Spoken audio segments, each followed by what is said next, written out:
I was halfway through a mundane Tuesday at work, scrolling through emails in my cramped Boston office, when my phone buzzed with a number I hadn't seen in months. Linda, my stepmother. My stomach tightened instinctively. We hadn't spoken since Dad's funeral 2 years ago, and even then, her icy pleasantries barely masked the resentment she harbored toward me. I almost let it go to voicemail, but some nagging sense of unease, made me swipe to answer. Her voice was smug, dripping with a satisfaction I didn't understand at first. "I just thought you should know," she began, not even bothering with a hello.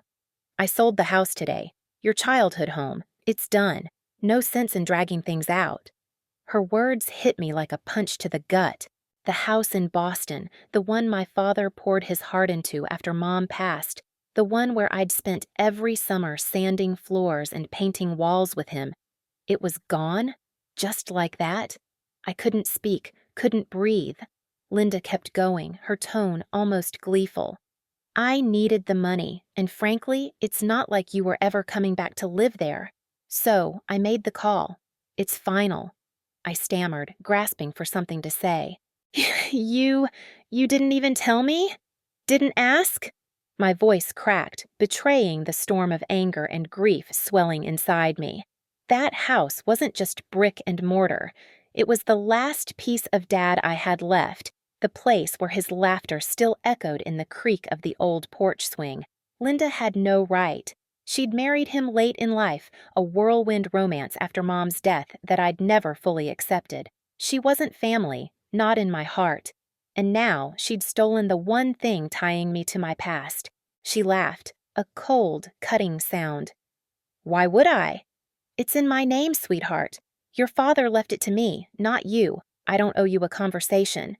Her words sliced through me, each one sharper than the last. I wanted to scream, to tell her exactly what I thought of her, but I was too stunned, too raw. I just sat there clutching the phone as she added, "Anyway, I've got to go. The buyers are thrilled. Take care." The line went dead before I could respond. I don't know how long I sat staring at my desk, the hum of the office fading into a dull roar in my ears. My childhood home, sold. The tire swing in the backyard where I'd spent hours daydreaming. The kitchen where Dad taught me to flip pancakes. The bedroom where I'd cried myself to sleep after Mom's accident. All of it, stripped away by a woman who never understood what it meant to us. My hands trembled as I set the phone down, a mix of rage and helplessness burning in my chest. How could Dad have left the house to her? How could he trust her with something so sacred? But then, a memory flickered at the edge of my mind. Something Dad had said a few months before he passed, during one of our late-night talks on the porch. He'd been sick by then, his voice weaker, but his eyes were sharp as ever. "I've taken care of things, kiddo," he'd told me, a cryptic edge to his smile. "If Linda ever tries to pull something, she won't see it coming. Just trust me." I hadn't thought much of it at the time, chalking it up to his usual protective nature. But now, with Linda's smug voice still ringing in my ears, those words felt heavier, like a lifeline I hadn't known I'd needed. What had Dad meant? What had he done? My heart raced as I rifled through my desk drawer, searching for the old envelope he'd given me years ago, marked with nothing but my name in his shaky handwriting. I'd never opened it, never felt the need to. But now, as my fingers brushed against the worn paper, I wondered if it held the key to fighting back. If Linda thought she'd won, she didn't know the half of it. I tore the envelope open, my breath catching as I unfolded the contents, only to freeze at the first line. What I read next changed everything. My fingers trembled as I unfolded the brittle paper from the envelope Dad had given me years ago. The weight of Linda's betrayal still sat heavy in my chest, her smug voice echoing in my head like a taunt. I hadn't opened this letter before, hadn't needed to. Life had moved on, or so I thought, until her call today shattered everything. The house, my childhood sanctuary in Boston, was gone, sold without a whisper of warning. But now, as I smoothed out the creases of Dad's handwriting, I felt a flicker of hope, a desperate need to believe he'd left me something to fight with. The first line stole the air from my lungs. "If you're reading this, kiddo, it means Linda's done something I feared she would." My heart stuttered. He'd known. Somehow, Dad had anticipated this exact betrayal, had seen through her long before I ever did. I sank back into my office chair, the hum of the fluorescent lights above me fading as I devoured his words. He wrote about the house, how every beam and brick held a piece of Mom's memory, how he'd built it not just for us, but as a promise to never let her absence erase what we'd been as a family. Tears pricked my eyes as I read on, his voice so clear in my mind it was like he was sitting beside me. He explained how, after marrying Linda, he'd sensed her detachment, her cold ambition. "I didn't want to believe it at first," he wrote, "but I couldn't ignore how she looked at the house. Not as a home, but as a dollar sign." My stomach churned. I remembered the way she'd always complained about the creaky floors, the outdated kitchen, as if it were a burden rather than a treasure. Dad's letter went on, detailing how he'd taken precautions, legal steps he hadn't fully shared with anyone, not even me. "I couldn't risk her knowing," he admitted, "but I made sure you'd have a way to fight, if it came to this." My pulse quickened as I reached the next part. He'd set up a trust tied to the house with a clause that could only be activated under specific conditions, one of which was its sale without my consent. I blinked, rereading the line to be sure I hadn't misunderstood. A trust? Why hadn't he told me outright? But as I kept reading, it became clear. He'd wanted to protect me from the burden until it was necessary. "If she sells," he wrote, "there's a provision that gives you grounds to contest it. The house was always meant to be yours, in spirit if not in name. I've left instructions with my old lawyer, Tom Hargrove. Find him. He'll know what to do." I clutched the letter, a mix of relief and rage surging through me. Dad hadn't abandoned me to Linda's whims. He'd planned for this, armed me with something to push back against her greed. But the weight of what lay ahead settled over me like a storm cloud. Contesting a sale wasn't simple. I knew that much. It meant lawyers, money I didn't have, and dragging myself through a legal battle with a woman who'd already proven she had no qualms about playing dirty. Could I even do this? I'd spent years trying to distance myself from Linda, from the pain of watching her waltz into Dad's life and change everything. Now I had to face her head on. I glanced at the clock on my desk. Barely past noon, though it felt like days had passed since her call. My hands were still shaking as I folded the letter and tucked it back into the envelope, my mind racing with questions. Tom Hargrove. I hadn't thought of him in years, not since Dad's will reading, where he'd been a quiet presence in the background. Did he still have an office in Boston? Would he even remember me or the promises he'd made to Dad? I needed answers, and I needed them fast, before Linda finalized whatever deal she'd struck with the buyers. As I grabbed my phone to search for Tom's contact, a chilling thought stopped me cold. Linda had sounded so confident on the phone, so sure she'd won. What if she already knew about the trust? What if she'd found a way to circumvent it, to bury Dad's wishes under paperwork and loopholes? My breath hitched as I realized the fight might be even uglier than I'd imagined. I dialed the first number I could find for Tom, praying he'd pick up, because if Linda was one step ahead, I wasn't sure I'd survive losing this battle. I held my breath as the phone rang, each tone stretching into eternity. My thumb hovered over the end call button, doubt creeping in with every unanswered second. What if Tom Hargrove didn't remember me? What if he'd retired, moved away, or worse, passed on like so many of Dad's old friends? The weight of the letter in my other hand felt heavier now, Dad's words burning into my mind. Find him. He'll know what to do. But what if I was too late? Finally, a gruff voice crackled through the line, pulling me out of my spiral. "Hargrove Law, this is Tom speaking." My heart leapt, relief flooding me before I could even form a coherent thought. "Tom, hi, it's me, Sarah," I stammered, my voice shakier than I'd intended. There was a pause, a long one, and I could almost hear him piecing it together.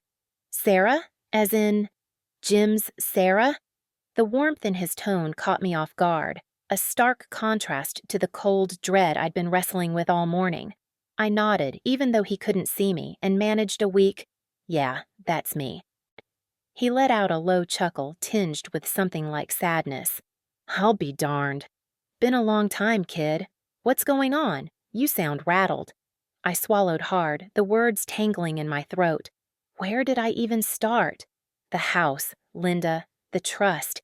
Every piece of this mess felt too big to explain over a crackling phone line. But I forced myself to speak, starting with Linda's call about the sale, her smug certainty that I had no say in it.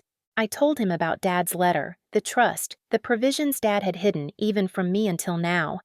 My voice broke as I admitted how helpless I felt, how I wasn't sure I could fight her on this. Tom listened quietly, only interrupting with a soft hum now and then until I finished and the line went silent again. Sarah, he said at last, his voice steady but heavy. Your dad was a planner, more than most folks knew. That trust, he set it up with me years before he got sick, right after he married Linda. He had a bad feeling even then. Didn't trust her with the house, not one bit. And he was right to worry.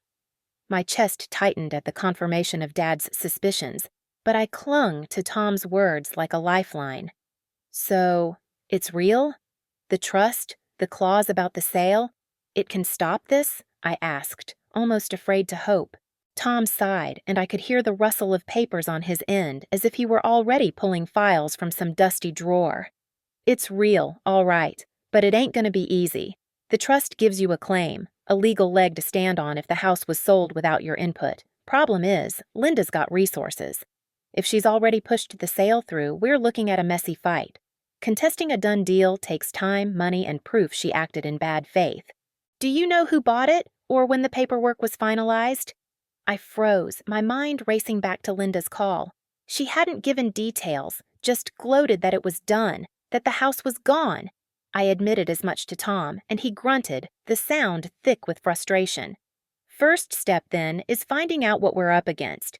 I've still got contacts in Boston, folks who can pull records on the sale. But Sarah, I gotta warn you, Linda's not gonna roll over. If she's got a good lawyer, and I bet she does, they'll argue you waited too long, or that your dad's wishes don't hold water now that he's gone. His words landed like punches, each one reminding me how out of my depth I was. My gaze drifted to the envelope on my desk, Dad's handwriting peeking out from the edge. I wanted to believe his foresight would be enough, that his love for me and Mom's memory could outmatch Linda's greed. But doubt gnawed at me. I barely had savings for a lawyer's retainer, let alone a drawn-out battle. And emotionally? I wasn't sure I could face Linda in a courtroom, not after everything she'd stripped from me already. Tom, I said quietly, what if I can't do this? What if I'm not strong enough to fight her? He paused, and when he spoke again, his voice was softer, almost paternal. Kid, your dad believed in you. That's why he wrote that letter, why he set this up. You don't gotta be strong on your own. I'm here, and I owe Jim that much. But you need to decide if you're willing to dig in, 'cause once we start, there's no turning back. My throat tightened, his words echoing Dad's from the letter. I wanted to say yes, to charge ahead with all the fury I felt, but something held me back. Fear, maybe, or the nagging sense that Linda had a card up her sleeve I hadn't seen yet. Before I could answer, Tom added, one more thing. There's a detail in the trust even your dad didn't put in that letter. Something he told me in confidence to use only if it got this bad. Meet me in Boston tomorrow.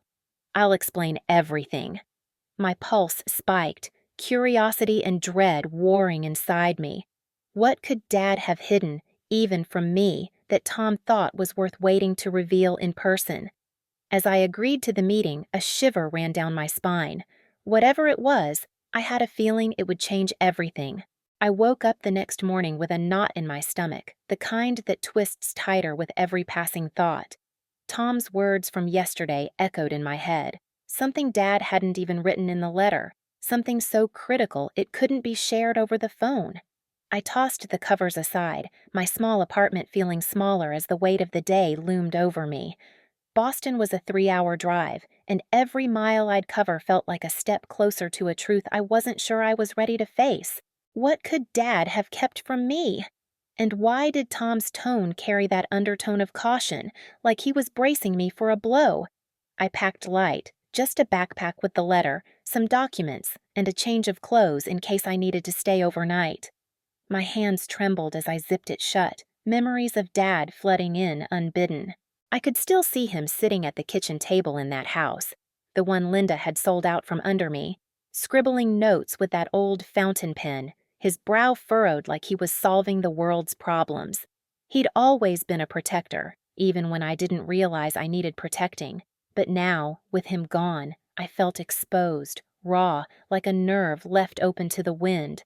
Linda had taken so much already. The thought of facing her, or whatever scheme she'd cooked up, made my chest ache. The drive to Boston was a blur of gray highways and half-hearted radio songs. My mind kept drifting to worst-case scenarios. What if Tom's detail wasn't enough to stop the sale? What if Linda had already anticipated Dad's safeguards and found a way around them? I gripped the steering wheel tighter, forcing myself to breathe. I couldn't let her win. Not again. That house wasn't just brick and mortar.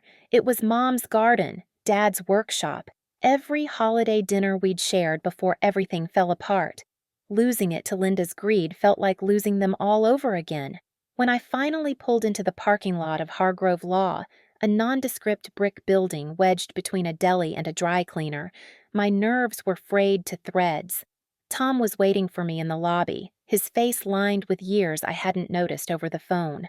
He stood as I approached, offering a handshake that turned into a brief, awkward hug. "Good to see you, Sarah," he said, his voice rough but kind. "Let's get to it. We've got a lot to cover." I nodded, my throat too tight to speak, and followed him into a cramped office stacked with legal books and yellowing files. He gestured to a chair across from his desk, and I sat, clutching Dad's letter like a lifeline. Tom didn't waste time on small talk. He pulled out a thick manila folder labeled with Dad's name and slid it toward me, but didn't open it. "Before we dive in, I need to know you're ready for this," he said, his eyes searching mine. "What I'm about to tell you, your dad kept it quiet for a reason. He didn't want it used unless there was no other way. It's heavy."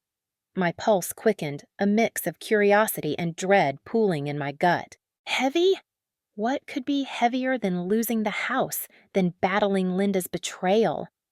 "Tell me," I said, my voice barely above a whisper.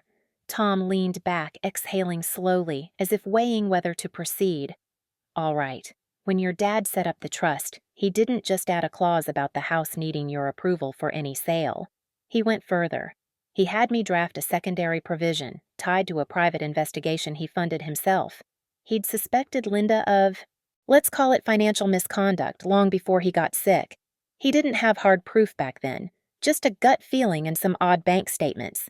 So he paid a guy to dig into her dealings, off the books, nothing she'd ever trace back to him." My jaw dropped, shock rendering me speechless for a moment. Dad hiring a private investigator? It sounded like something out of a movie, not the life of a quiet, practical man who'd spent his days fixing cars and reading history books. What did they find?" I managed, my voice trembling. Tom's expression darkened, and he tapped the folder with a weathered finger. "Enough to make her sweat, if we play it right. But there's a catch. Using this means exposing everything. Her lies, her schemes, maybe even things your dad didn't want you to know about their marriage. It's a nuclear option, Sarah, and once it's out, there's no putting it back in the box." I stared at the unopened folder, my mind reeling. What had Linda done that was so bad Dad felt the need to hide it from me? And what did Tom mean by things Dad didn't want me to know? My fingers itched to flip it open, to read every detail of whatever dirt they'd uncovered, but fear held me back. What if the truth was worse than the loss I was already grappling with? What if it shattered the image I had of my parents' life together? As Tom watched me, waiting for a decision, a chilling thought struck me. Whatever was in that folder might be the key to taking Linda down for good, but at what cost to me? I sat there, frozen, staring at the manila folder on Tom's desk as if it were a ticking time bomb. My heart pounded in my chest, each beat a reminder of the stakes. Whatever was inside could be the weapon I needed to reclaim what Linda had stolen, my childhood home, my memories, my peace. But Tom's warning echoed in my mind. A nuclear option. Exposing Linda's secrets could unravel more than just her schemes. It could tear apart the fragile threads of everything I thought I knew about my family. My fingers hovered over the folder, trembling with indecision, when an email notification pinged on my phone, breaking the suffocating silence. I glanced at the screen, and my stomach dropped. It was from Linda herself, the subject line smug and taunting. "Thought you'd want to see this." Attached was a real estate listing, a polished, professional spread showcasing my childhood home. The photos were staged to perfection, with trendy furniture and soft lighting that made the place look like a magazine spread. But what gutted me most was the description. Owner's personal retreat, lovingly maintained for decades. Owner. She was claiming it as hers, erasing every trace of Mom's laughter in the kitchen, Dad's late-night tinkering in the garage, and my own scribbled height marks on the doorframe. Rage bubbled up, hot and bitter, but I forced myself to keep reading, my nails digging into my palm. The listing bragged about the seamless transaction potential and even hinted at a pending offer. My breath caught. Pending? She was moving faster than I'd expected, probably banking on my silence, my defeat. I scrolled back to her email and her words burned into me. "Just thought I'd update you, Sarah. I know how much this house means to you, but it's time to move on. I'm sure you understand." The condescension dripped from every syllable, a slap disguised as kindness. I wanted to scream, to drive straight to that house and rip down her staged curtains with my bare hands. But I caught Tom's eye across the desk, his expression unreadable, and something clicked. This wasn't just betrayal, it was bait. I slid the phone over to him, my voice tight. "She sent me this. She's listing the house as if it's hers, like she's already won." Tom skimmed the email, his jaw tightening, but a slow, almost predatory smile crept across his face. "She didn't check the deed, did she?" he muttered, more to himself than to me. I frowned, confused, until he leaned forward, tapping the still-closed folder. "Sarah, your dad's safeguards aren't just dirt on Linda. They're legal. That trust, the one he set up, it means she can't sell without your signature, no matter how many listings she posts or offers she gets. She's bluffing. Or worse, she's clueless, and that's our advantage." My mind raced, piecing it together. If Linda didn't know about the trust's conditions, every step she took toward selling was a misstep, a rope she was unknowingly tying around her own neck. But the anger still simmered beneath my skin. Letting her parade my home like a trophy, even for strategy, felt like swallowing glass. "So, what do we do?" I asked, my voice raw with exhaustion. "Confront her? Stop the listing now?" Tom shook his head, his smile fading into something more calculated. "No, we let her dig her own grave. She thinks she's in control, staging open houses, charming buyers, but every action she takes without your consent is another piece of evidence. We wait, build the case, and then hit her with everything, legal and otherwise." His words sent a chill down my spine. Letting her continue felt wrong, like watching a thief loot your house while you stand by with the key. But Tom's confidence grounded me, reminded me of Dad's foresight. If he'd gone to such lengths to protect me, to arm me with hidden truths, I had to trust the plan, even if it meant playing a game I wasn't sure I could win. I nodded slowly, pushing the phone away, as if distancing myself from Linda's taunt could dull its sting. "Okay, we wait, but I need to know what's in that folder before we move forward. I can't fight blind." Tom hesitated, his hand resting protectively on the folder. For a moment, I thought he'd refuse, insist on shielding me from whatever ugliness lay inside.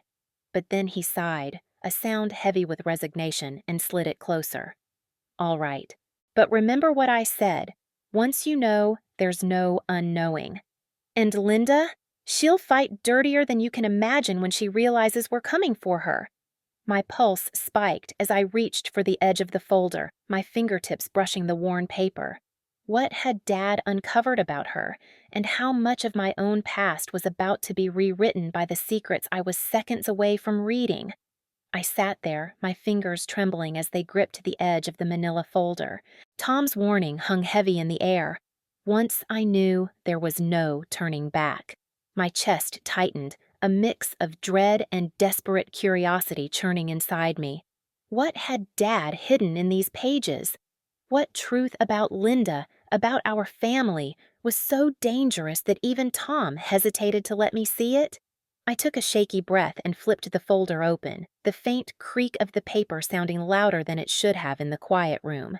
The first document stared back at me, a legal form with my father's familiar, meticulous signature at the bottom. A trust agreement, dated years before his passing. My eyes scanned the legalese, trying to make sense of it, until I caught my name in bold print under beneficiary. A jolt shot through me. He hadn't forgotten me. He'd planned for me, protected me, even when I thought he'd drifted away in those final years. My throat burned as I read on. The trust explicitly tied the house to me, with conditions that no transfer of ownership could happen without my direct consent. Linda's name wasn't even mentioned. It was as if Dad had known, or at least suspected, that she'd try to claw her way into what wasn't hers. Page after page laid out contingencies, safeguards, and airtight clauses that made my head spin. This wasn't just a document, it was a fortress, built to shield me from exactly the kind of betrayal I was facing now. I blinked back tears, overwhelmed by the weight of his forethought. I'd spent so long feeling abandoned, questioning why he'd let Linda into our lives, but here was proof he'd been fighting for me in ways I couldn't see. But then I turned to a handwritten note tucked between the pages, and my stomach lurched. The paper was worn, as if he'd held it too many times, and the ink had smudged in places. "Sarah, if you're reading this, I'm sorry," it began in his hurried scrawl. "I wanted to tell you myself, but I couldn't bear to see the hurt in your eyes. Linda isn't who she seems. I found things, proof, that I've hidden for your sake. Use it only if you must. It's in my journal, in the house. I trust you to decide what's right." My breath hitched. Hidden proof? In the house? I'd scoured that place after he died, desperate for any piece of him, but I'd never found a journal. Had Linda gotten to it first? Or was it still there, buried somewhere among the memories she was so eager to sell off? I glanced at Tom, my voice barely a whisper. He left something in the house, a journal, more proof against her. Tom's brow furrowed, but he nodded, understanding the implication. If it's still there, we need it before she sells. Before she even suspects we're onto her. My mind raced. The closing date for her supposed sale was looming, and every day brought more risk of losing access to the house forever. I couldn't let her erase the last piece of Dad's fight for me. I had to get in, one last time before it was too late. That night, I barely slept, haunted by the idea of what I might find, or what I might lose if I didn't act fast. By morning, I'd made up my mind. With the folder tucked securely in my bag, I drove to the house under the cover of early dawn, when the neighborhood was still asleep. The for sale sign loomed in the yard, a garish reminder of Linda's audacity, but I ignored it as I slipped around to the back. I still had a key, one I'd never returned after moving out, and though my hands shook as I turned it in the lock, the door clicked open. The familiar creak of the floorboards hit me like a punch, memories flooding in, Dad's laughter, Mom's humming, simpler times before everything fractured. I crept through the empty rooms, each one staged with furniture that wasn't ours, a stranger's vision of a home that held my entire past. My heart pounded as I headed for Dad's old study, the one place Linda had always avoided. If his journal was anywhere, it had to be there. I rifled through drawers, checked behind shelves, my desperation growing with every empty space. Sweat beaded on my forehead despite the morning chill. Time was slipping away. I couldn't stay long without risking discovery. Then, under a loose floorboard I'd forgotten existed, my fingers brushed against something leather-bound. I pulled it out, my pulse thundering as I saw Dad's initials embossed on the cover. This was it. But as I flipped it open, a noise echoed from the front of the house. The unmistakable jingle of keys. Someone was here. I froze, my fingers clutching the leather-bound journal as the jingle of keys reverberated through the silent house. My heart slammed against my ribcage, each beat loud enough to betray me. The faint light of dawn barely filtered through the curtains of Dad's old study, casting long shadows over the dusty shelves. I couldn't breathe, couldn't think past the raw panic seizing me. Who was at the door? Linda? A realtor? If they found me here, holding this journal, everything I'd fought for could collapse in an instant. I'd lose the only tangible piece of Dad's truth I had left. I pressed myself against the wall, the journal cold against my chest as I strained to listen. The front door creaked open, followed by the slow, deliberate tap of heels against the hardwood floor. My mind raced through excuses, but none felt convincing. I wasn't supposed to be here. Linda had made that abundantly clear when she slapped the "for sale" sign on the lawn. My presence alone could be spun into trespassing, and with the mediation meeting just days away, I couldn't afford any missteps. Yet here I was, cornered in a house that was still legally mine, feeling like a thief in my own past. The footsteps grew closer, pausing just outside the study. My breath hitched, and I cursed myself for not planning an escape route. The window was too high, the hallway too exposed. I scanned the room in desperation, my eyes landing on the narrow gap behind Dad's old desk. It wasn't much, but it might buy me a few seconds. I slid the journal into my jacket and crouched, squeezing into the tight space as quietly as I could. Splinters scratched at my arms, but I bit my lip to stifle any sound. The door to the study groaned open, and I held my breath, praying the shadows would hide me. A familiar voice cut through the silence, dripping with irritation.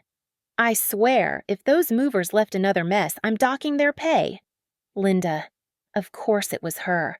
My stomach churned with a mix of fear and fury. She hadn't sold the house yet, but she was already acting like it was hers to command. I could picture her now, lips pursed, hands on hips, surveying the room for anything out of place. If she looked too closely, if she noticed the disturbed floorboard where I'd found the journal, I was done for. My fingers tightened inside my jacket, the weight of Dad's words pressing against me like a lifeline I couldn't afford to lose. She muttered something under her breath, her heels clicking as she paced near the bookshelf. My muscles ached from holding still, but I didn't dare move. Every second felt like an eternity, each clack of her shoes a threat drawing nearer. I could smell the faint trace of her perfume, the same overpowering scent she'd worn since the day she slithered into our lives. Memories of her fake smiles and hollow condolences after Dad's death surged up, fueling the anger that threatened to override my fear. How dare she stand in this room, in his space, pretending she belonged here more than I did? Then, as suddenly as she'd entered, her phone buzzed, a sharp interruption that made me flinch. "Yes, I'm at the house now," she snapped, her tone shifting to one of forced patience. "Everything's on track for the closing. No, there won't be any issues. I've handled everything." My blood ran cold. Handled everything? What did that mean? Was she talking about me, about the mediation, or something worse? I wanted to burst out to confront her right then and there, but I knew I couldn't. Not yet. Not until I'd read every word of Dad's journal, until I had the full scope of whatever proof he'd hidden. Her heels clicked again, retreating toward the hallway, and I let out a shaky breath as the front door eventually slammed shut. But the relief was fleeting. I'd gotten lucky. Too lucky. Linda was closing in on her endgame, and I was running out of time to stop her. I pulled the journal from my jacket, staring at Dad's initials on the cover with a mix of dread and determination. Whatever was inside these pages, it had to be enough to shatter her lies at the mediation meeting. But as I opened it, the first line of his handwriting sent a chill down my spine, promising a truth I wasn't sure I was ready to face.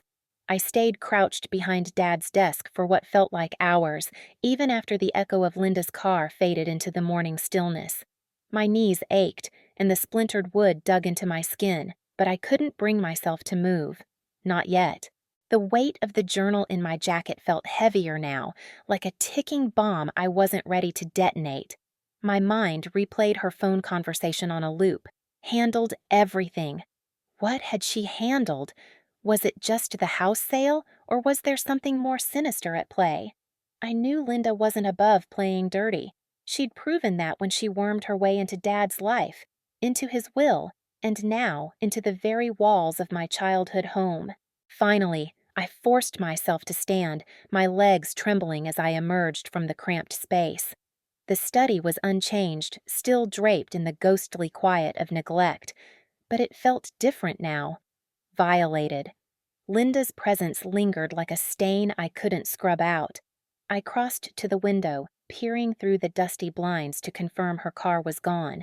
Only then did I let out the breath I'd been holding, though the knot in my chest didn't loosen. I had the journal, but I'd nearly been caught. If she'd seen me, if she'd suspected anything, my entire plan, whatever fragile plan I was cobbling together, would have crumbled before it even began. I slid the journal out again, my fingers brushing over Dad's initials on the worn leather cover. I wanted to dive into its pages right there, to tear through every word and uncover the truth he'd hidden. But I couldn't. Not in this house, not with the risk of Linda or her realtors circling back. I needed somewhere safe, somewhere she couldn't reach me. My apartment was too obvious. She'd already sent letters there demanding I cooperate with the sale. No, I needed somewhere off her radar. My old friend Carver came to mind. He'd offered his guest room more than once since this mess started. He'd understand. He'd have to.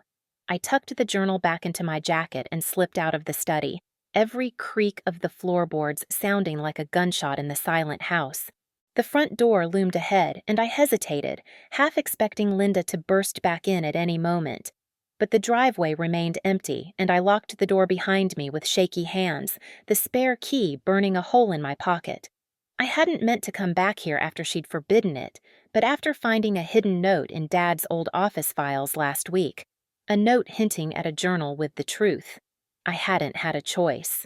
Now, I had it. But at what cost? The drive to Carver's place was a blur, my mind split between paranoia and the weight of what I carried. Every car in my rearview felt like a threat, every stoplight an opportunity for someone to spot me. By the time I pulled into his driveway, my palms were slick with sweat. Carver answered the door before I could even knock, his brow furrowed with concern. He didn't ask questions at first, just ushered me inside with a quiet nod, as if he could sense the storm brewing in me. Over a steaming mug of coffee, I told him everything, the break-in, the journal, Linda's phone call. His jaw tightened with every word, especially when I mentioned how close I'd come to being caught. He leaned back in his chair, rubbing a hand over his face. "You've got guts, I'll give you that, but this is dangerous. Linda's not just some gold digger with a grudge. She's got resources, lawyers, connections. If she catches wind of this journal before you're ready, she'll bury you." His words hit like a punch, echoing the fears I'd been trying to suppress. I knew he was right, but I couldn't back down now, not when I was this close to answers. Carver must have seen the resolve in my eyes because he sighed, then added, "I've got a friend who's a lawyer.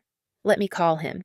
We'll figure out a way to use whatever's in that journal legally, but you need to lay low until then." I nodded, grateful for his help, but my gaze drifted to the journal on the table between us. I hadn't opened it yet, not past that first chilling line I'd glimpsed back at the house. Dad's handwriting had always been a comfort, a tether to the man who'd raised me single-handedly after Mom passed. But now it felt like a warning. What had he written that he felt needed to be hidden? What truth was so heavy that he couldn't tell me in person before he was gone? My fingers hovered over the cover, itching to flip it open, but fear held me back. Once I read it, there'd be no unknowing, no turning back. And then, as if the universe sensed my hesitation, my phone buzzed on the table, the screen lighting up with an unknown number. My heart stuttered. I didn't recognize it, but something told me I knew exactly who was on the other end. Carver's eyes met mine, sharp with alarm, as I stared at the vibrating phone, the sound growing louder in the heavy silence.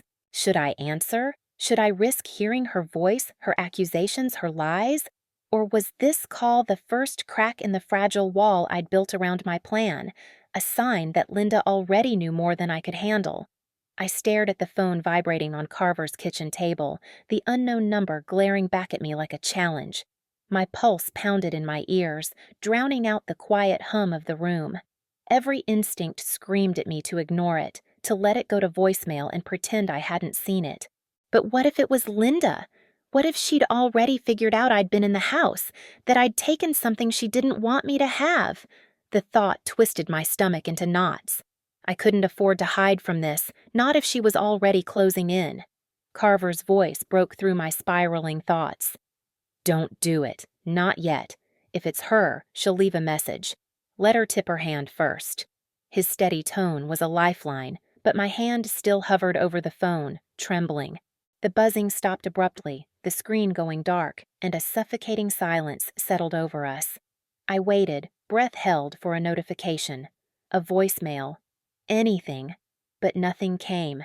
Just the hollow tick of the clock on the wall, marking seconds that felt like hours. I slumped back in my chair, rubbing my hands over my face. I can't keep running on guesses. If she knows, if she even suspects, I'm done before I've even started.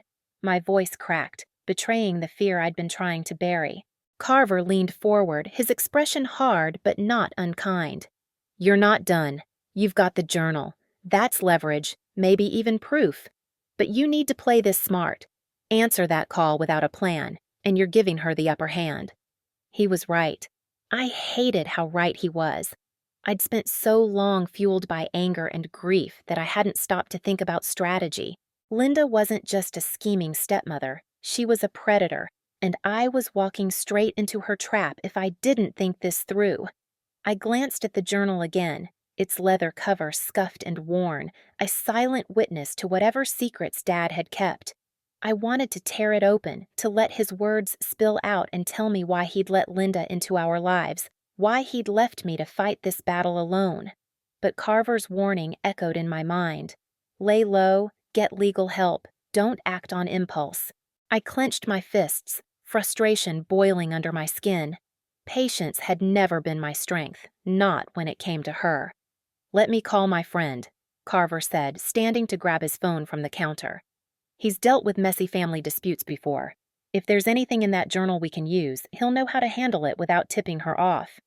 I nodded, though every fiber of me wanted to do something, anything, to stop feeling so powerless. While Carver dialed, I paced the small kitchen, my eyes darting to the window every few seconds, half expecting to see Linda's car roll into the driveway. The conversation was brief, Carver's tone clipped and urgent. When he hung up, he gave me a tight nod. He'll meet us tomorrow morning. Says to keep the journal secure and not to open it until he's there. If there's evidence of fraud or manipulation, we don't want any chance of it being questioned. Tomorrow. The word felt like a lifetime away. I wanted answers now, but I forced myself to agree, swallowing the restless energy clawing at me. Carver offered me his guest room for the night, and though I hesitated, I knew I couldn't go back to my apartment. Not with that unknown number burning a hole in my mind. I followed him down the hall, the journal tucked under my arm like a lifeline. The room was small, sparse, with a narrow bed and a single window overlooking the backyard. I sat on the edge of the mattress, the weight of the day crashing over me. Exhaustion tugged at my limbs, but sleep felt impossible. My thoughts churned. Linda's voice on that call at the house, her cold efficiency, her secrets. What had she handled? Was it just the sale, or was there something darker tied to Dad's death, something I hadn't dared to consider until now? I placed the journal on the nightstand, staring at it as if it might speak on its own. Just one page, one glimpse. The temptation gnawed at me, but I clenched my jaw and turned away, forcing myself to lie down. The house was quiet, save for the faint creak of settling walls, but every sound made me flinch. Then, just as my eyes began to drift shut, my phone buzzed again from my pocket. My heart lurched as I fumbled for it, the screen lighting up with the same unknown number. This time, a text flashed across it. We need to talk, now. No name, no signature, but I didn't need one. I knew exactly who it was, and the ice in my veins told me she wasn't asking. I stared at the text on my phone, the words searing into my mind like a brand. We need to talk. Now. My breath caught in my throat, a cold sweat prickling across my skin. There was no doubt in my mind who sent it. Linda. Her voice, even through text, carried that same sharp edge I'd heard over the phone in the attic, the kind of tone that demanded compliance. My fingers hovered over the screen, torn between replying and smashing the device against the wall. The small guest room felt like it was closing in, the shadows from the single lamp stretching long and menacing across the walls. I set the phone face down on the nightstand next to Dad's journal as if hiding the message could erase its existence. My heart hammered so loud I was sure Carver could hear it from the other room. I wanted to barge in there, wake him up and tell him Linda was already on my tail. But what would that solve? He'd already done enough, offering me a place to crash and a contact to help untangle this mess. No, this was my fight. I had to face her eventually, but on my terms, not hers. Still, the urge to respond clawed at me, a reckless impulse fueled by years of pent-up resentment. Instead, I stood and paced the tiny space, my bare feet cold against the hardwood floor. I couldn't sleep, not with her words looping in my head. We need to talk. About what? The house? The sale she'd pushed through without my consent? Or was it something deeper, something tied to the secrets I'd only begun to uncover in that attic chest? My mind drifted back to earlier that day, before the call, before the text, when I'd returned to the house alone after Linda had left for her supposed meeting. I'd climbed the creaky attic stairs, the air thick with dust and memories, drawn back by a pull I couldn't name.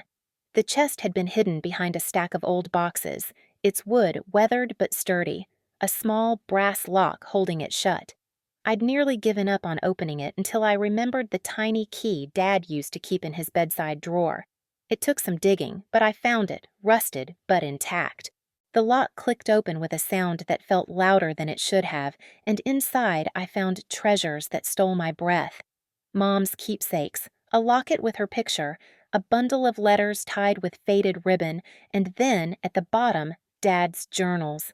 Multiple volumes, their pages yellowed but filled with his tight, familiar handwriting. I'd only skimmed the first few entries before I had to stop, the weight of his words too much to bear in that moment. He wrote about the house, our home, with a fierce protectiveness I hadn't fully understood as a child. "This place is for her," he'd written, meaning me. "No one will take it from her, not while I'm alive and not after. I'll make sure of it." A vow, inked into eternity, a promise I could almost hear in his gruff, steady voice. It was a shield I hadn't known I had, one Linda must have known about too. Was that why she'd been so quick to sell? To erase his final act of defiance against her?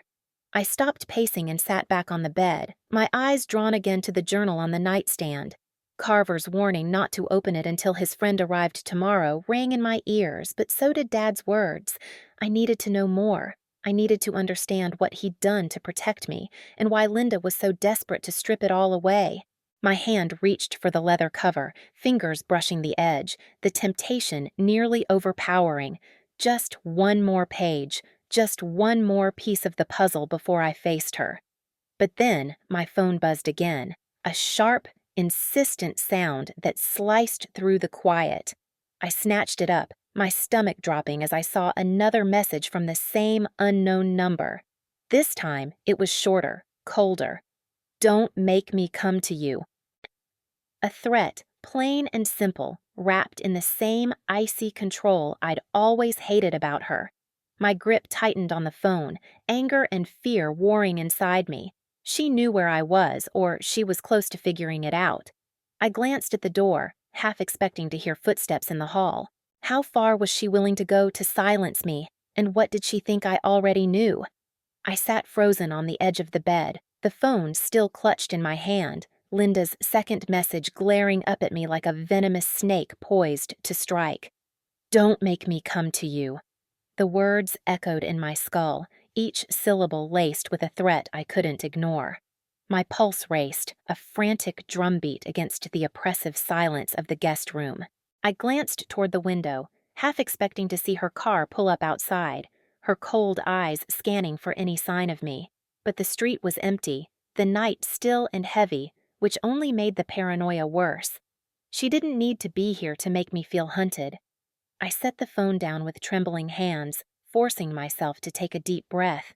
My mind churned, piecing together the fragments of the past few hours, the past few days, the past few years. Linda had always been a shadow over my life, a presence that lingered even when she wasn't physically there. After Mom passed, she'd swooped in with promises to help, to manage things for Dad and me. But helping had turned into controlling, and managing had meant stripping away everything that mattered. The house, Dad's house, my house, had been the last bastion of something sacred, and now even that was slipping through my fingers because of her. I leaned over, resting my elbows on my knees, my head dropping into my hands. The weight of it all pressed down on me, a crushing force I couldn't shake. Selling the house hadn't just been about money for her, had it? It was personal. A way to erase Dad's memory, to undo the promises he'd made to me in those journals I'd barely begun to read. I thought of the chest in the attic again, the locket, the letters, the words he'd written with such conviction. No one will take it from her. He'd meant every word, and yet here I was, hiding in a friend's guest room, powerless to stop Linda's scheme. But I wasn't powerless, not entirely. I had his words, his truth, tucked away in that journal on the nightstand. I straightened up, my gaze flicking to the worn leather cover. The temptation to open it burned hotter now, fueled by anger and desperation. Carver's warning to wait for his friend, a lawyer who supposedly dealt with estate disputes, felt like a distant echo compared to the urgency I felt. What if there was something in those pages that could stop her? A will? A deed? Some hidden clause Dad had put in place to protect me? I reached for it, my fingers brushing the edge, when a creak from the hallway snapped me back to reality. My heart leapt into my throat. I held my breath, straining to listen. Another creak, softer this time, but unmistakable. Someone was moving out there. Carver had gone to bed hours ago, and he wasn't the type to wander around at night. I stood silently, my eyes darting to the door. It was cracked open just enough to let a sliver of dim light spill in from the hall. My mind raced. Had I locked the front door when I came in? Had Carver? Or had Linda somehow tracked me down faster than I'd thought possible? I crept toward the door, each step deliberate, my bare feet barely making a sound on the cold floor. My hand hovered over the knob, torn between pulling it shut and locking it or peering out to see who, or what, was there. The memory of her message clawed at me, each word a warning I couldn't ignore. What if she'd hired someone to drag me out of here? Or worse, what if she'd come herself, armed with that icy determination I knew too well? I pressed my ear to the wood, listening for any sign, any clue. A faint shuffle, like fabric brushing against a wall, sent a chill down my spine. I backed away, my breath shallow, my eyes scanning the room for anything I could use to defend myself.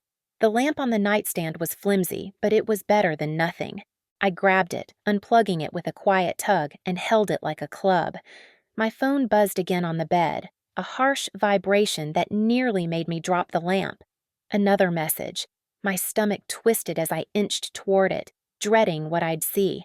What if it was her, telling me she was already here? What if this was the moment everything unraveled for good?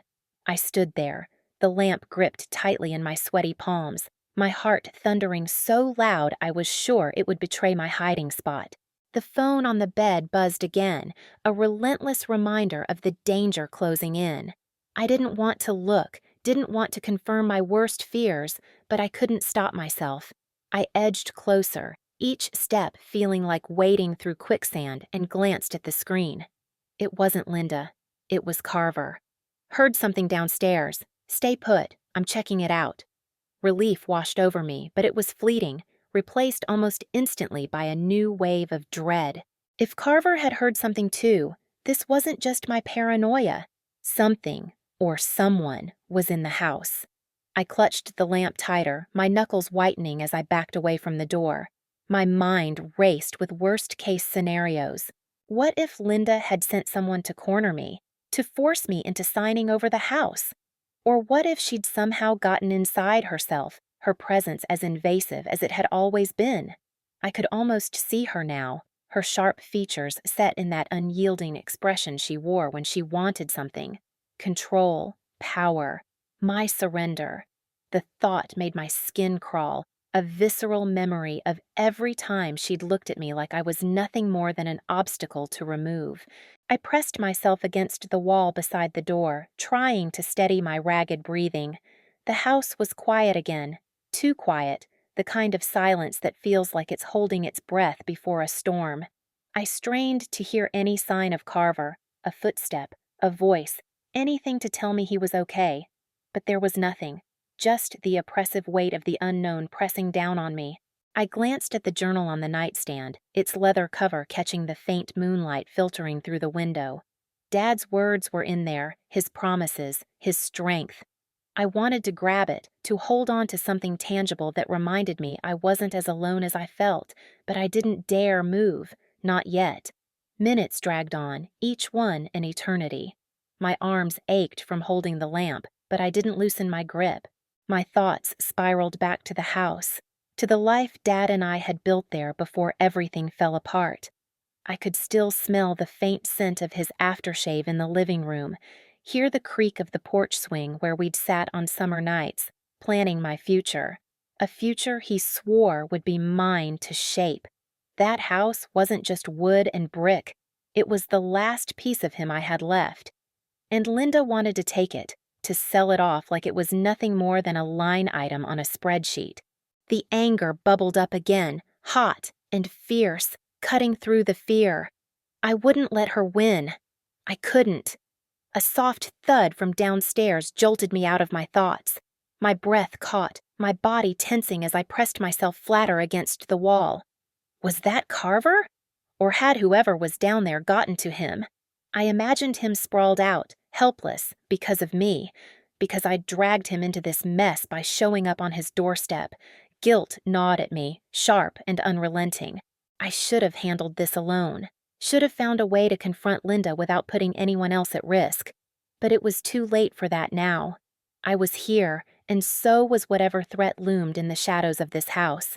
I glanced at the window, considering my options. It was a second-story drop, not ideal, but if it came down to it, I could tie the bedsheets together, make a makeshift rope. I'd seen it in movies, hadn't I? But the thought of leaving Carver behind, not knowing if he was okay, stopped me cold. I owed him more than that. He'd opened his home to me, stood by me when I had nowhere else to go. I couldn't just run. Another sound, a muffled voice, drifted up from below, too low to make out the words. My pulse skyrocketed. Was it Carver or someone else? I inched toward the door, my hand trembling as I reached for the knob. I had to know. I couldn't hide here forever, paralyzed by fear. But as my fingers brushed the cold metal, a shadow moved across the sliver of light in the hallway, tall and looming. My blood ran cold. Someone was right outside,